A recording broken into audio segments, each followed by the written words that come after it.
Corinthians chapter 14, I'm going to start off by going back to a little bit of what we had looked at on Sunday and going through some points on that.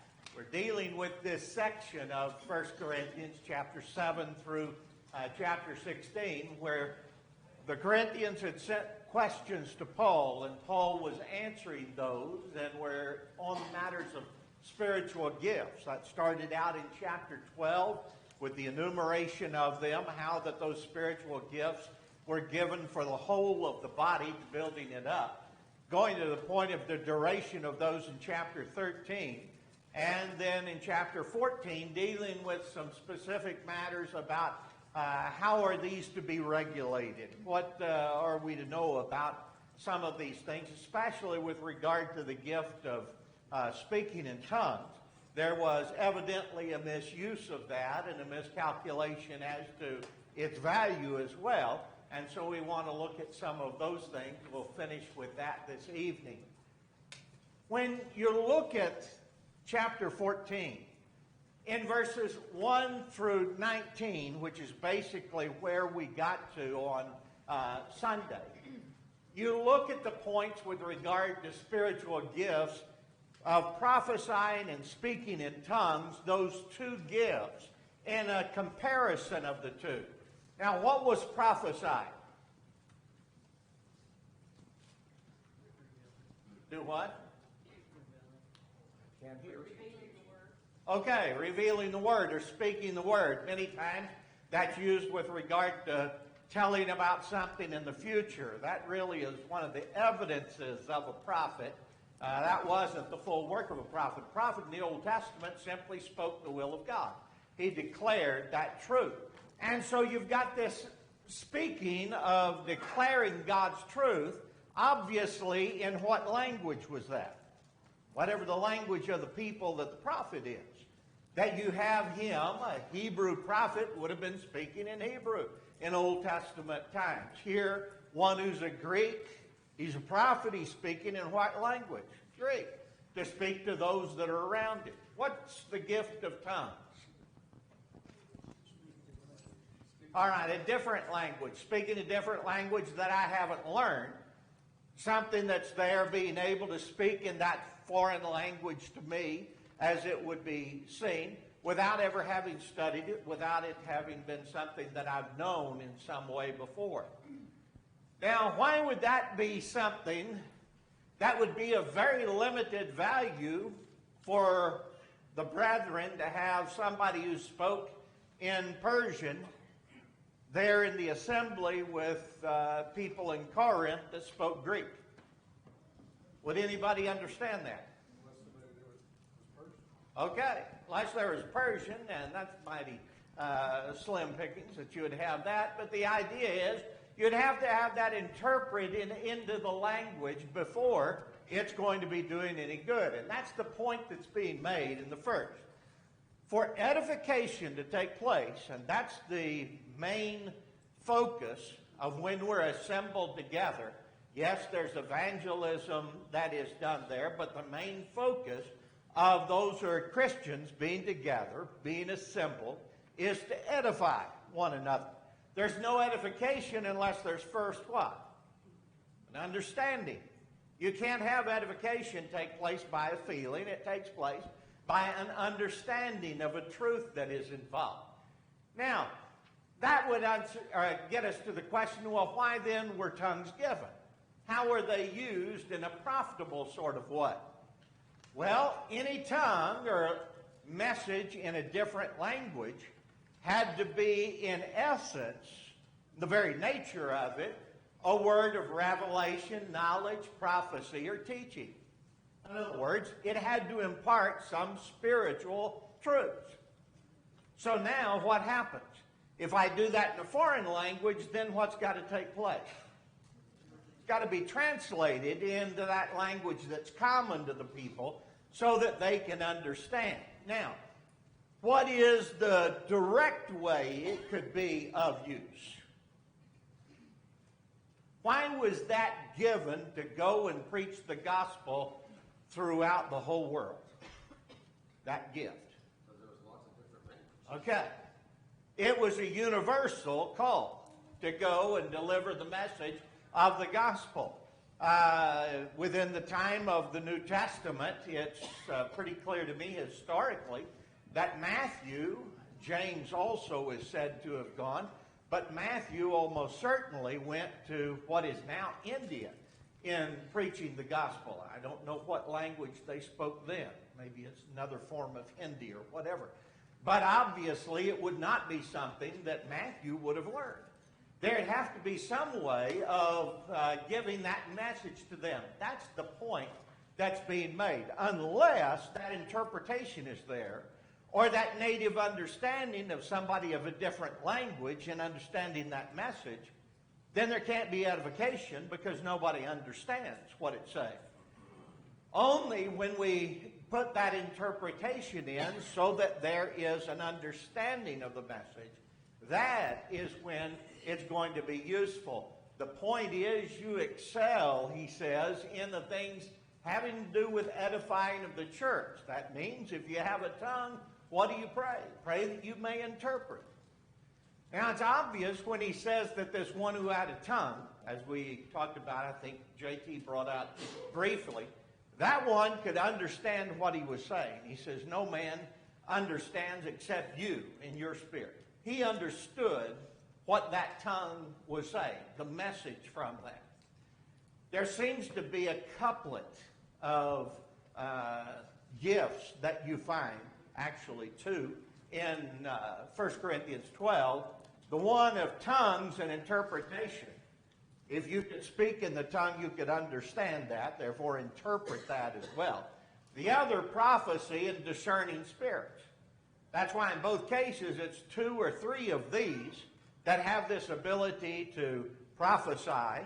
They would also have the ability to discern spirits, to recognize whether that message of prophecy was of God or of man. And then the one of the tongues, they would understand the message that was there, so they could speak in the tongue, or they could speak in interpreting that tongue. Which would be more useful to the crowd? The speaking of the tongue or the interpreting of it? The interpreting of it. When you look at that, that's how it is that that group, those people, are learning that message. It's when that is interpreted in that way. All right. Now, let's go on to that next section. Another comparison between tongues and prophesying as it's given. Tongues, he says, are assigned to whom? How is that so that tongues are assigned to unbelievers?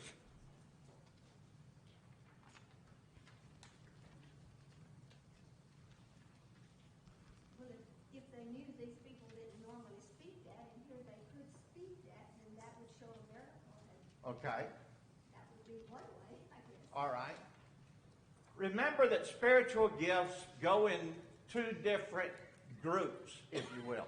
One is the revelation of God's will. The second, what? Confirmation of God's will. Tongues are unique in the sense that when used properly or used as God intended, it's both at the same time. Here are the people that are there from various parts of the world. They see that the apostles, who are Galileans, are speaking in their own language. By the way, can you tell the difference between a native English speaker and one who's just learning it? And the point was, these guys are speaking like we do. They know this language. So it wasn't just they knew technicalities of language. They spoke in that way that could be well understood by a native speaker of the language. So here they are. They do not know this by some natural study or whatever else. They're able to speak a message that these people who have that language can understand. And at the same time, there's a question, what? How'd they know that? They hadn't studied this, so how did they have the ability to speak in that language? It's a confirmation, again, that that is not something that was just of them. That had to be of God, when they have that ability to speak a language instantaneously that they had never learned in that sort of a way. All right? Anything else there? Go ahead. Was the interpretation a miracle as well? Yes. So the interpreter. It was given of God. The interpretation of it, the message. Just like if somebody had spoken in prophecy or in knowledge or wisdom, all of those are gifts of revelation. When they spoke that, it was by the miracle of God, by the Holy Spirit, that was given to them exactly as God wanted it said. Did that answer that? Yeah, I was just, people were a lot more close and tight-knit back then, and you knew those around you better than we probably know those around us today. It'd be like me, everyone that knows me really well knows I don't know another language. But if I just broke out into one, and then Scott interpreted it, and they know he doesn't know one either. We're absolutely positive a miracle has worked in the second case this time. All right. When you've got these points that are made, this is the opposite of what you see with much of the Pentecostal and charismatic world. The typical point, one who is truly Pentecostal, Pentecostal is known by the fact that they believe that you have to have a miracle, mostly, and the one that they most often say proves of your salvation is speaking in tongues. But if you don't work a miracle, then you can't prove your salvation. It's the proof that you are a Christian. Well, think about that. Tongues is what they specify most often. That when one speaks in tongues, that verifies that he's a Christian. So would that be a sign to the believer or the unbeliever? Be a sign to the believer. And that's the exact opposite of what this is saying. It's a sign, no, this one is a believer, not an unbeliever. And when you look at the way in which these things are worked, even if they were speaking identifiable foreign languages, it would not be according to the path that has been laid down by Scripture. And when you look at that on top of it, most of the time, what you hear from the Pentecostal charismatic world is a distinction. They'll call glossolalia, the word here for tongue in 1 Corinthians 14 is the Greek word glosso. Glossolalia, they will say, is speaking in this ecstatic way. Something that's not an identifiable language. It's just ecstatic utterances there. They call that glossolalia. What they call speaking in language is xenolalia. And that means speaking a tongue of another language or another people. Xeno means those who are another people, a foreigner, so to speak. And so that's the way they'll make a distinction. As we pointed out on Sunday, the Bible makes no distinction between glosso, a tongue, and dialectos, a language. In Acts chapter 2, it parallels both of those, and the point is very clear that they were speaking these other languages or other tongues that were there. And that was the miracle that took place. So the way that you have it in the very nature of what's being done is very different from what you see in the charismatic and Pentecostal world today. Tongues in the assembly without an interpreter then were something that would leave somebody who was a visitor with what impression? These people have gone crazy. Well, the reason that would be thought that they'd gone crazy is what? Would that have been the thought if it would have been a real identifiable human language that could have been shown as such? No. But it would if it was language that was obviously something that was not identifiable, that was not a known human language there. Prophesying in the assembly, it says, can bless even, prophesying in the assembly can bless even the unbeliever and the uninformed person. How? They're there, visitor comes in here. Somebody gets up and prophesies, speaks in the language of the people, the message of God. How can that unbeliever or uninformed person, doesn't know anything about the gospel, how is it they can be benefited by that? All right, they can learn. It's the message that's there in the language that they can understand, so they can still be benefited from that message. Okay. Anything else on that? Go ahead. I guess I have always been under the impression that someone that had the gift of speaking in tongues had the ability to speak in, I don't know if there's multiple languages, but let's say there was one other language, that they could also speak in their native tongue, whatever that might be. But what it appears here, unless I'm wrong, are you saying that these people that were given the gifts of tongues, because they had to have an interpreter, they couldn't help but only speak in this language they didn't know when they spoke? That's what a tongue is. But What else? Chapter 2, for example, like when they spoke in tongues, they knew their language, but they spoke in these languages they didn't know. Correct.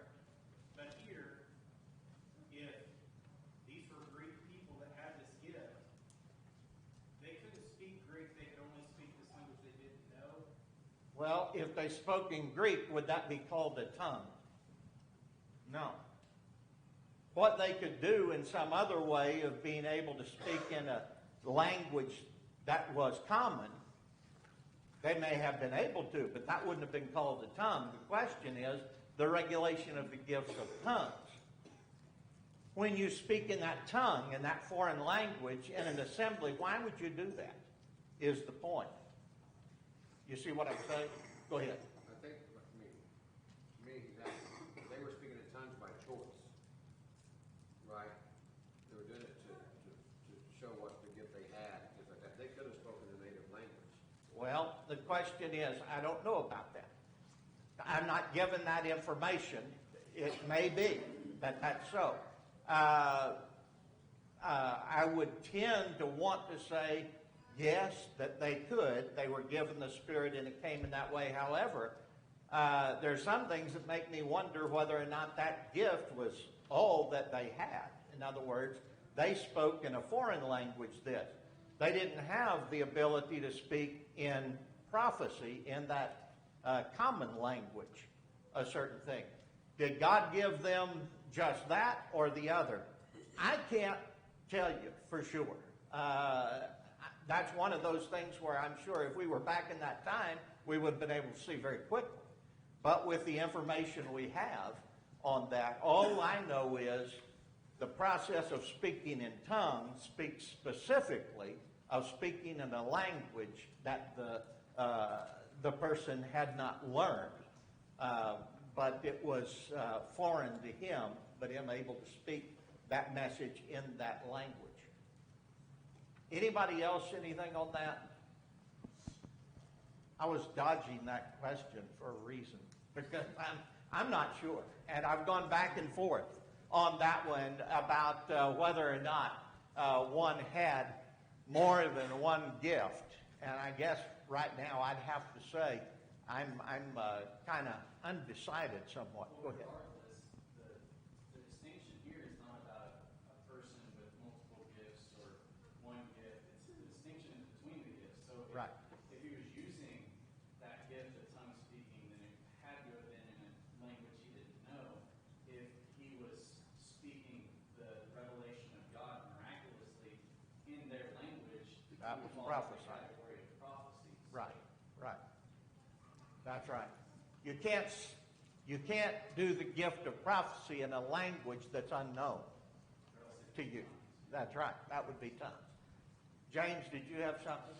Well, I was kind of piggybacking on what David said and Tyler, as far as I was taught that this showed that you had a choice on how you use these, because Paul's trying to correct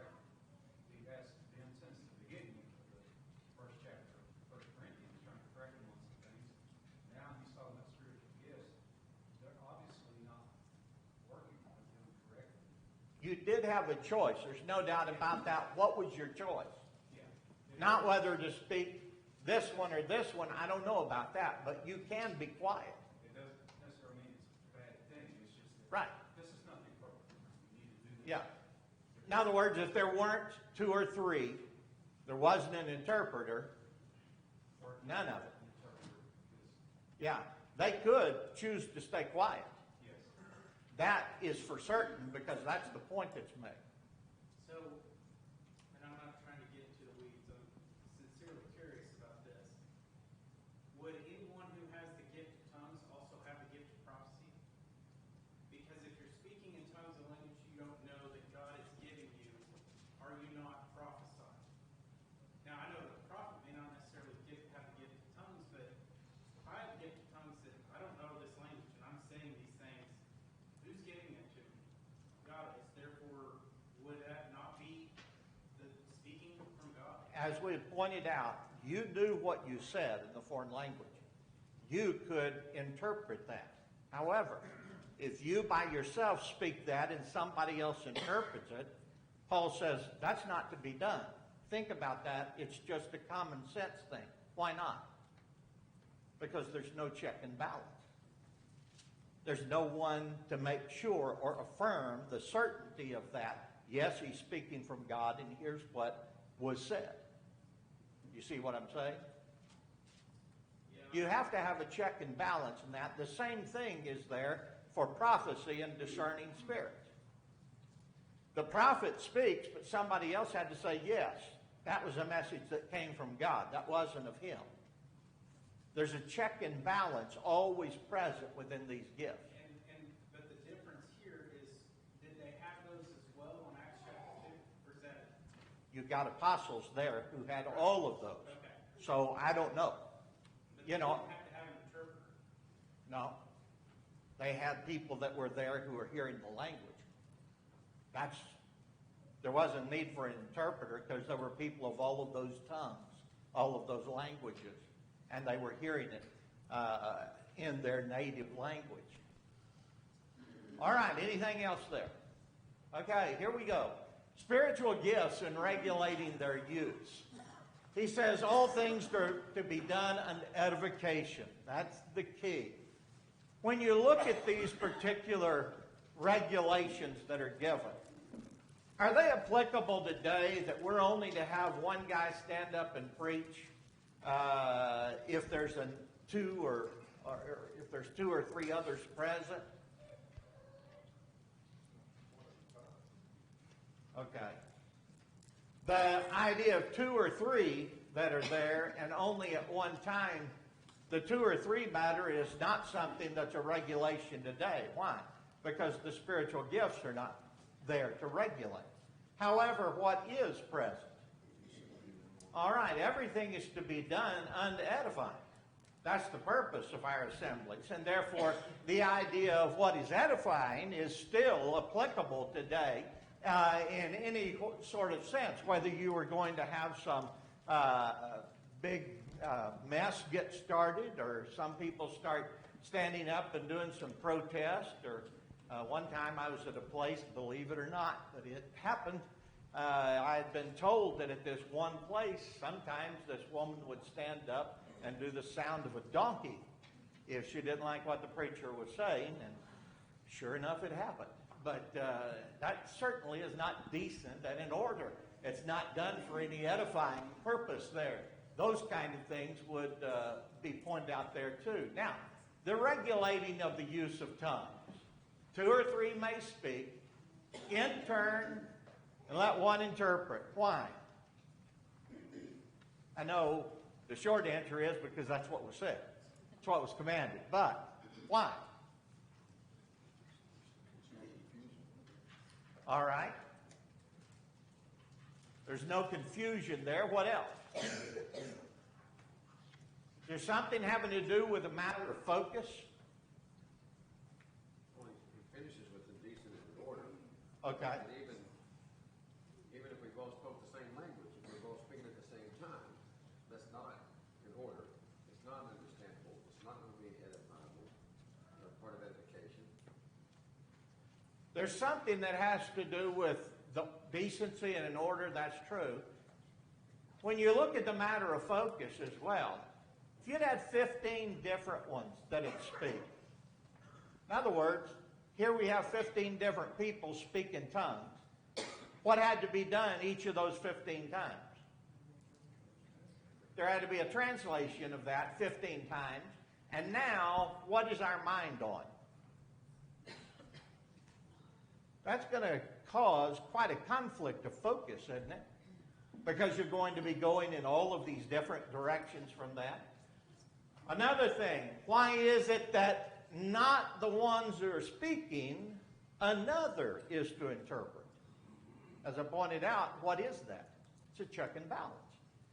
It's the same thing that we have in any other sense, that here's this one speaking, now here's one that interprets. Both of those know the message that has been given, right? So if the one who's speaking the tongue, if he says something and the man who interprets doesn't give the message that he spoke but an entirely different one, what do we have? Can we correct that matter? Can we be sure of a correction of that matter? Yeah, why? Because the other two know that as well, right? The one who spoke it, understood it. The other one who's sitting by, he also understands that message. So there's that check and balance between all of it to make sure that what's said, what's provable, is that the message spoken was indeed what is given to those who are in audience. Unless that's there, you aren't sure of it being the message of God. Okay, look at this. The same thing's there with one, whoops, I didn't mean to do that. The same thing he's going to point out with regard to the one who's the prophet, and we're going to look at that in just a minute. All right. Now, the regulating of prophecy, as he points out. 2 or 3 prophets may speak. What may the other do? Discern. Discern the spirits, whether they are of God. To be done in turn is for what purpose? That all may learn. And for, he says, the spirits of the prophets are subject to the prophets. You can keep from speaking. Have you ever been to a Pentecostal or charismatic service?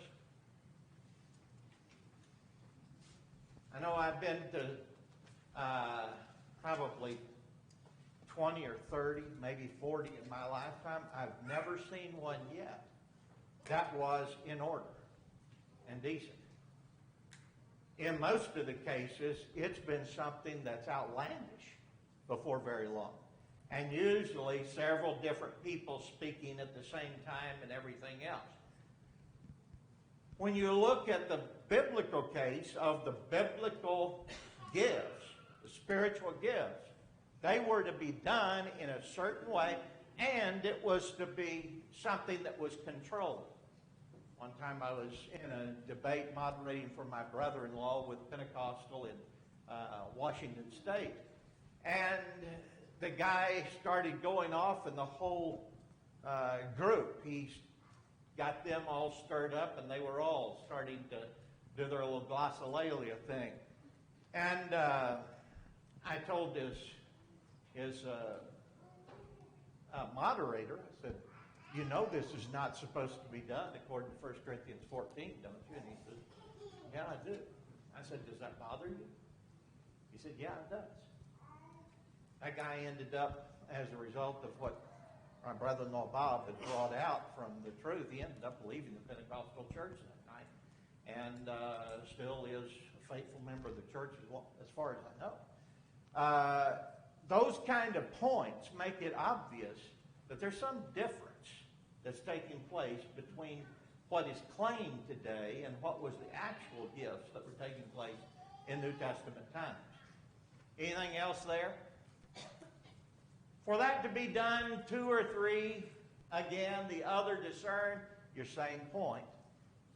It's something that is a focus. It's something that has to do with a message that's provable, that it comes from God, and there's that kind of a check and balance that is present. God is not the author of confusion, Paul says, but of peace. And that's the way that he instructed in all of the churches. What does that tell us? That's the third time that we've seen this in the book of 1 Corinthians, as in all the churches. First was back in chapter 4, verse 17. What does that tell us? All right, the pattern is the same. Sometimes we hear people talk about how, well, we don't expect this church to act like that church. In matters of judgment, no problem. But with regard to matters of doctrine, they better. We better all be practicing the same thing, because that's exactly what was done in New Testament times. All right. Regulating the actions of the wives of the prophets. And let me go into this and point out why I believe this is talking about the wives of the prophets. Go over with me to verse 33. We'll start out and go through verse 35. For God is not the author of confusion, but of peace, as in all the churches of the saints. Let your women, the word is gune, it's the word for wives or women, either one, can be translated, so you have to look at the context. It says, let your women or wives keep silent in the churches, for they, the women or the wives, right, are not permitted to speak, but they, the women or wives, are to be submissive, as the law also says. We'd already talked about that from chapter 11. The law speaks specifically of wives being in subjection to husbands, not women in general being in subjection to men in general. But let's go on down and see something. He says, verse 35, and if they, the women or wives, want to learn something, let them ask their own what? Husbands at home. For it is shameful for the, there's the same word. If we understand that wives, has to be, because the point is made, let them ask their own husbands, whose wives are they?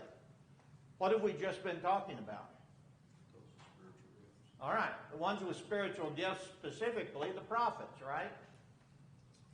Now, think about it from a common sense point of view, because that's all this is. Here you have a point where a wife of the prophet, she is going to take the time to talk with her husband back and forth about things to try to understand fully what's been said. While that's being done, what's missing? Who else can ask questions? Nobody in the assembly. What would be the better route of doing that? It's a common sense approach. It's the idea, you asked your husband at home about that. You've got all of that time to do that. What's supposed to be done?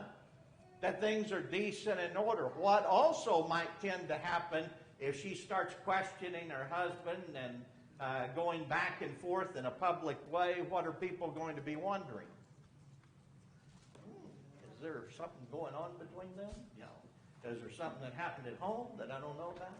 All of these kind of things are there. It's merely a matter of saying, look, this is pure common sense. That you go back, you ask your husband at home. A lot of times, I know this is taken as a passage that women are afraid to say anything in a Bible class or whatever else because of this passage. As far as I can see, this passage has absolutely no relevance on that whatsoever. I'd go over to 1 Timothy chapter 2 and to talk about some things there with regard to women's place.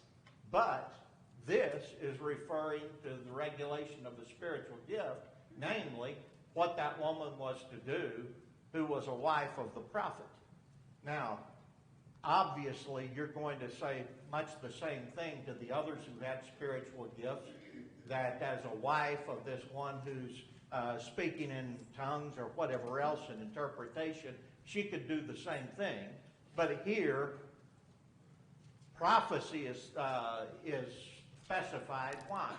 Because it's in the language that she can understand, and that all can understand, that are there in the audience. And you're not to go back and forth over a questioning of that when you can ask those questions at home. Anybody? Go ahead. Well, the latter part of verse 35 seems to indicate a general statement. Shameful for a woman to speak in the assembly. Well, if that is women in a general sense, but if I translate that wives too, which it can be, and in context it has been the wives of the prophets, then for her to do that in questioning her husband in that kind of a public way can be seen to be shameful in its very nature. It would be getting out of the place of where she should be in submission, quite quickly that could happen. Now, anybody else?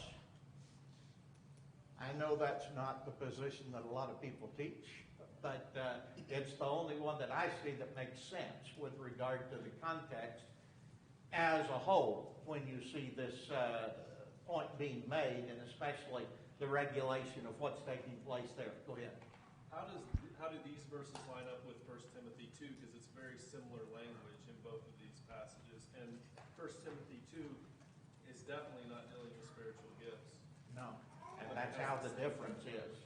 And that's one of the reasons what would be the difference. And it's in a general sense that you have this that is given, not with respect to here's a man, prophet, and then their wives, let them ask their own husbands. Those kind of statements are not made in 1 Timothy 2. 1 Timothy 2, it's wrong for a woman to teach or usurp authority over a man. Well, in verse 11 it says, let a woman learn in silence. So that's without speaking. Well, wait a minute. That word silence has reference to a quietness of spirit. The word silent in 1 Corinthians 14 has reference to absolute quiet. And if the women are not to speak at all in the assembly, you got a problem then. They're not able to sing either, because that's speaking in the assembly. The word quietness, also used in 1 Peter chapter 3 with regard to that. It's a demeanor, a characteristic of a woman, not talking about without speaking. 1 Corinthians 14, though, does use the word specifically of what would be just saying anything is forbidden. That's another reason I think it's only with regard to the wives and prophets. Go ahead. The same word, silent, in chapter 14 is used for the prophets and tongue speakers as well. Correct. So Correct. It's not something that's just specific to because she's a woman, but because of the situation. Yeah. And there they mean absolute silence. If those conditions are not met, you're to be silent, not say anything. Anything else there? All right. Well, that's my 2 cents worth. Whether that's over estimating its value or not will be your choice. But I think that's what's under consideration there is with regard to the idea of those wives. Paul points out in the end that if anyone is going to argue with this or they're going to go against it, there needs to be an understanding that what he has said is from the Lord. Now, why would that fit into this particular context? It's regulating the use of prophecy, right? Paul has just given them a revelation from God. This is what you're to do. If they've got those that are discerning spirits, what can they do? They can tell the audience whether or not this message from Paul is true. Is that of God or is it of man? And what would they say? It's got to be of God, is the point. That it comes by inspiration of the Holy Spirit, we know because it's included within Scripture. And so Paul calls upon them to affirm the fact that these are the messages of God. Is that the first or the last one? That's the second one. All right. Final comments there. The desire to prophesy is point, hammering that home. Rather than speaking in tongues, it's not forbidden, but the desire is to be with prophecy, especially in the assembly, and let all things be done decently and in order. That idea that it needs to be with a purpose, that purpose involving edification. All right, anything else? Remember sheets for chapter 15. You can get them here.